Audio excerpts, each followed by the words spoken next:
A saúde pública mundial foi atacada pelo Covid-19, o novo coronavírus, uma epidemia proveniente da China.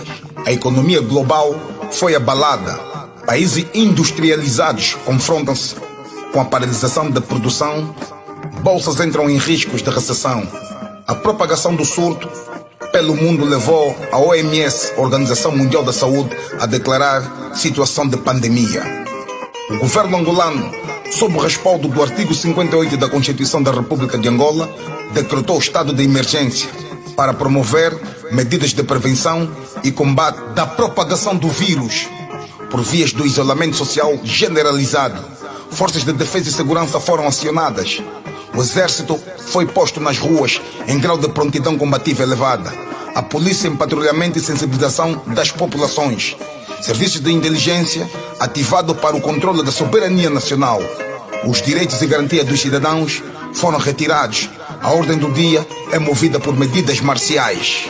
Qualquer crítica pode ser vista como um ato subversivo ou atentado aos interesses das medidas do Estado.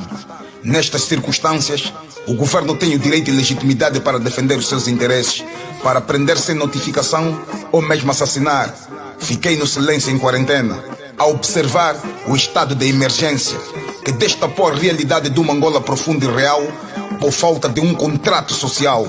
Ao longo dos 45 anos de independência, Angola sempre foi gerida por um punhado de políticos criminosos.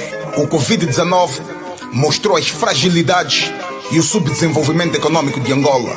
Resultado de uma gestão danosa e incompetente, o governo decretou o estado de emergência, apelando ao povo para ficar em casa por via de um confinamento social em massa.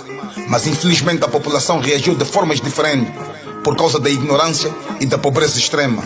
O povo foi às ruas à procura do pão.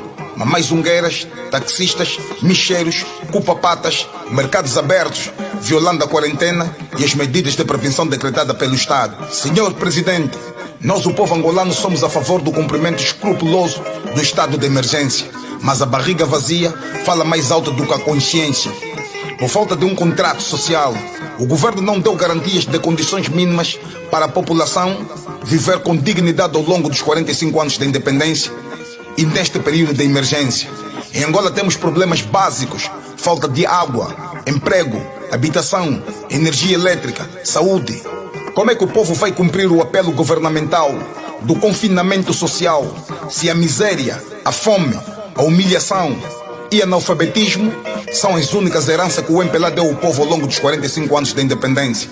Senhor Presidente, se o povo não compreendeu a tua mensagem do decreto do estado de emergência, é porque foi o teu partido que promoveu a educação sem qualidade e de formatação de mente de militantes partidários cegos e fanáticos para manter o povo acorrentado no analfabetismo funcional e numa ignorância absoluta, cujo objetivo é manter os cidadãos sem conhecimento sobre os seus direitos e deveres e sem consciência para discutir cidadania, facilitando assim o processo permanente de manutenção do poder por via de eleições fraudulentas arquitetadas a partir da Casa Civil da Presidência da República, cuja finalidade é manter o MPLA internamente no poder. Senhor Presidente, o povo angolano é miserável porque foram os membros do burrão político, Comitê Central do teu partido e suas famílias e amantes que faliram os bancos Bessa, PPC, Ação Angola e roubaram a nação, endividaram o país com empréstimos astronômicos que foram parar nos bolsos destes políticos canalhas.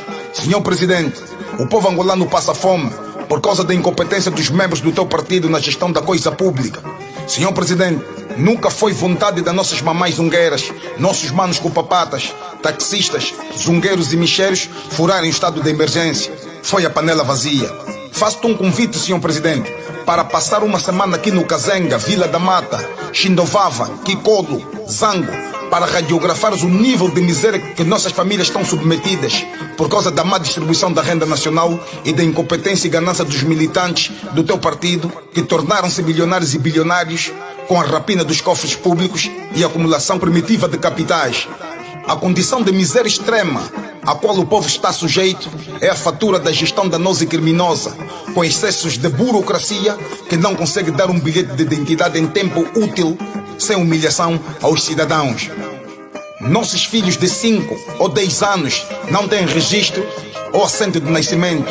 No bairro de Xindovava, há crianças que às vezes comem uma vez por dia, sofrem de inanição, estão desnutridas, com barrigas inflamadas, com anemia aguda, cabelos amarelos, falta de vitaminas ou ácido fólico, enquanto o teu diretor de gabinete está a brincar de ser político, nunca apresenta soluções que sejam impactantes na vida social do povo. Pelo contrário, é um intocável, cínico, que olha o povo como verme, usa fatos da Versace e gravatas da Gucci e está mergulhado num escândalo de corrupção, mas não se demite. Que leitura é que fez do caso do Dr. Edeltrude? Eu faço uma leitura por simplesmente que o querem lá porque o querem. Porque ele já mostrou há muito tempo que é uma pessoa sem caráter. Ele já mostrou há muito tempo que é uma pessoa que não tem caráter. E todo mundo sabe. Portanto, se o mantém é porque querem mantê-lo. Porque ele não está na lista do Boa Bater porque ele faz parte do grupo. Do grupo que, por sua vez, também está a ser protegido. Por conseguinte, o país não vai andar assim. O doutor trabalhou com o presidente Eduardo Santos. Trabalhou comigo. Naquela altura já o considerava uma pessoa venenosa? Infelizmente, quem criou a cobra fui eu, porque eu é que o trouxe desde a faculdade para o meu gabinete de estudante estrangeiro. Está-me a dar uma novidade. Foi meu aluno na faculdade, eu é que o trouxe para o meu gabinete de estudante estrangeiro. Foi meu aluno, foi trabalhar comigo. Muitos anos. Arrepende-se disso? Muito. E depois é uma pessoa muito mentirosa. Extremamente mentirosa. Portanto, lamentavelmente, o presidente São Lourenço está muito mal rodeado. Senhor Presidente, aconselho-te a largar os relatórios falsos e triunfalistas do Conselho de Ministros e dos teus auxiliares do Executivo. Senhor Presidente, desliga a televisão e deixa de assistir os comentários desses bajuladores cúmplices e criminosos morais do genocídio social contra o povo e de lesa pátria na era do ditador José Eduardo dos Santos. Hoje estão novamente atrás de cargos públicos por vias da bajulação em comentários de programas informativos televisivos para agradar os chefes de Estado. Senhor Presidente, cancela a reunião do Conselho de Ministros no luxo da Cidade Alta e traga os ministros e secretários de Estado para se hospedarem durante uma semana em épocas de chuva nos museques de Unguanhã, Nicarágua, Tira-Pistola, Frescura, Curtume, Mabore, Calauenda, Baixa de Cassange, Lixeira, Boa Vista, para verem as nossas casas inundadas com água da chuva, mobílias estragadas, vidas perdidas, com gente nossa eletrocutadas em paredes úmidas. Realidades estas que são omitidas no relatório da calamidade e sinistros do governador de Luanda. Senhor Presidente, ordeno o Vice-Presidente da República a desligar-se da sua conta de rede social Twitter e largar a frota dos Mercedes presidenciais, a lagosta assada, o vinho do Porto, e vem sofrer conosco debaixo do sol com poeira, nas paragens lotadas, por falta de transportes públicos. Manda ele vir andar aqui conosco no táxi para sentir o cheiro da caatinga, dos apertos, ouvir as conversas de lamentações da pobreza do povo nos candongueiros, ou andar de cupa-pata para apanhar poeira e ver a sujeira corrupta da polícia quando interpela os mototaxistas. Senhor Presidente, quer entender a realidade degradante das famílias angolanas? Ordena as senhoras ministras de Estado para a área social, Carolina Cerqueira, a ministra da Ação Social, Família e Promoção da Mulher, Faustina Alves, e a secretária nacional da OMA, Tia Inga, para saírem dos seus gabinetes, largarem a vida burguesa das suas mansões nos condomínios, largarem a taça de cristal de cocktail de hortelã com limão e o calulu de peixe grosso de domingo, e venham sem os tojos de maquiagem da Victoria's Secret, unhas de gel, joias, bolsas da Louis Vuitton, o perfume da Yves Saint Laurent, para se instalarem aqui nas nossas casas sem ar-condicionados, verdadeiras fornalhas, quando o sol bate a 32 graus centígrados nos nossos tetos de chapas de zinco, casas de banho sem teto e com porta de pano, sem água canalizada, sem chuveiro. Tomamos banho com caneca aqui no Zango, bairro Ruiz, Mabor ou no bairro da Cerâmica em Cacoaco.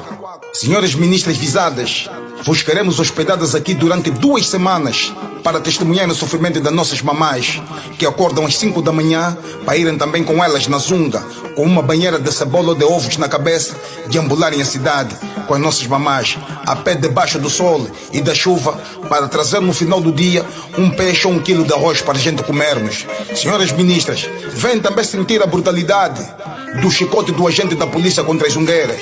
Senhor Presidente, nós, o povo angolano, obedecemos a quarentena e o estado de emergência, mas a fome e a miséria nos fazem ir para as ruas à busca de comida. Senhor Presidente, manda o ministro da Defesa aqui nas Lundas, no Dundo, Saurimo, Cabinda, Isaire, ver os filhos dos antigos combatentes com roupas rasgadas, ramela nos olhos e ranho no nariz, a chorarem de fome. Num país que é o segundo maior produtor de petróleo do continente africano e tem a quarta maior mina de diamantes a céu aberto do mundo, mas tem uma das maiores taxas de mortalidade infantil da região da SADC e mais de 12 milhões de pessoas passam fome, porque os governantes roubaram o país para comprarem mansões em Londres, Lisboa e Barcelona. Senhor Presidente, ordena a Ministra da Juventude e Desportos passar uma quarentena aqui nos Museques para ela perceber a incompetência do Ministério na qual ela dirige. Vai perceber que o desemprego, a falta de oportunidades, leva os jovens para o mundo do crime e da prostituição. A desestruturação das nossas famílias, falta de oportunidades e fracasso nas políticas públicas sobre a juventude nos deixa desesperados. A pobreza generalizada leva nossas mamás a sobreviverem na zunga. Senhor Presidente, aqui nos Museques, os jovens sobrevivem desempregados, desorientados, frustrados e acorrentados num oceano de miséria extrema. Nossas irmãs são obrigadas a vender o corpo por apenas 2.000 kwanzas na vila de Viana, no Zango, Kazenga, Sambizanga. Mas isso não vos afeta porque não é a neta da secretária da OMA, não é a filha do presidente do Tribunal Supremo que ganha vida a se prostituir por causa da fome, desemprego e desestruturação familiar. Nós não violamos a quarentena nem o estado de emergência. Fomos motivados a ir procurar o pão para as crianças por causa destes vermes e parasitas incompetentes que estão no poder. Estão gordos tipo porcos com as mordomias pagas com dinheiros públicos. Cambada de insensíveis, cínicos e hipócritas olham um povo com desprezo, não têm noção o que é passar fome, o que é estar desempregado e falido, vendo teus filhos a chorarem, mas não sabes o que dá para eles comerem, se não crescerem com o lixo da notícia da propaganda da TPA, que diz que Angola é um país rico. Estamos fartos destas balelas e desta riqueza que só beneficia um punhado de pessoas antipatriotas, gatunos e assassinos. Senhor Presidente, o senhor disse que serias um reformador. Então chega de discurso, identifica-te com a nossa dor. Desespero e humilhação, faça diferente. Quem violou o decreto presidencial assinado pelo Presidente da República, que entrou em vigor no dia 20 de março, à meia-noite, não foi o zungueiro, muito menos o lavador de carro, mas sim gente com cargo no executivo. É a gente desordeira, cínica, elitista, complexada e assimilada. Vazios, armados em finos, que mudam de sotaque para serem aceitos em Portugal. Choram quando o Benfica ou o Sporting de Portugal perdem uma partida, mas até alguns são dirigentes do Petro de Luanda ou do 1º de Agosto. Falam mal de Angola quando estão nos restaurantes do chimarrão, oferecem gorjeta nos mendigos da Tuga e gastam vaidosamente milhões roubados do povo angolano no Colombo, na Standard da Porsche, nas lojas da Gucci, Armani, Versace, na Avenida da Liberdade em Lisboa, mas ainda assim são vistos pelos portugueses como macacos. Precisamos reformular a ideia do marginal padrão. Fomos incutidos a olhar na aparência e na imagem das pessoas e depois incutidos a imagem de bandido padrão. Em Angola, quem usa fato e gravata ou roupa executiva e fala língua portuguesa vernacular é sinônimo de gente fina ou evoluída, enquanto quem usa tatuagem é visto como drogado, preto cabeludo é visto como frustrado, jovem mulata tatuada é julgada como prostituta. Mas quem assaltou a nação foram aqueles gananciosos que montaram a cabala contra o general Miala. Os que usam fato e gravata assinaram o peculato com canetas da Mont Blanc, limpam o suor no rosto com lenços de bolso da Versace. A Isabel dos Santos não tem tatuagem. O general Copelipa não é cabeludo. O general Dino não bebe nocal nas rolotes dos Museques. Senhor Ministro do Interior, nessa fase precisamos de um discurso mais pedagógico. O povo é ignorante, lhe foi negada a educação. Quem faliu o país foram os políticos. Estes puretes seriam bons se fossem dados no rabo ou nas costas destes ladrões. Algemas estariam melhor no pulso do Manuel Vicente, José Eduardo Santos, Tony Vanduni, Pitra Neto, Joana Lina, Asher Mangueira e outros canalhas da gangue governamental que ficaram ricos com os desvios de fundos públicos e ordens de saques que levou à falência do Banco PPC em nome de ordens superiores vindas do partido e do Palácio Presidencial. Mas infelizmente a Polícia Nacional, os seus agentes, mesmo a ganhar um salário da miséria, não passam de fantoches que só cumprem ordens para prenderem, torturarem e assassinarem sadicamente gente pobre e dos Museques. O setor de justiça nacional é um infantário teatral e sem moral, que só condena ladrões de galinhas com pena máxima, enquanto os verdadeiros barões do crime organizado partidário que afundaram a nação são sempre absolvidos, ou estão impunes, cagando na cara do povo, com realização de casamentos milionários com direitos a massagistas filipinas e bolos de 2 metros, com cenários de igreja de Veneza medieval. A estas horas, as famílias angolanas que dependem 70% do mercado informal estão confinadas em casa, com fome e com receio de chupar os rebuçados e chocolate dos agentes da polícia, que também são pobres e moram nos moceques, ganham um salário miserável e neste período de estado de emergência abandonaram suas famílias em casa sem comida, enquanto os dirigentes políticos e os ladrões da pátria estão a passar a quarentena nas suas fazendas ou casas de praia no Mussulo, a fumarem charutos cubanos, a controlar os negócios e contas bancárias nos paraísos fiscais com telefones satélites, mesas recheadas de rodízio, lagostas, picanha, lasanha, garrafas de moeda, enquanto o povo está a cumprir a quarentena dividida entre a miséria e o purete da polícia. Mas os verdadeiros gatunos, assassinos e criminosos da pátria estão em vidas largas com miúdas na piscina e a despensa cheia de comida, a assistirem notícias dramáticas nacionais à distância ou a relaxarem ouvindo ópera ao lado da lareira ou na tipoia.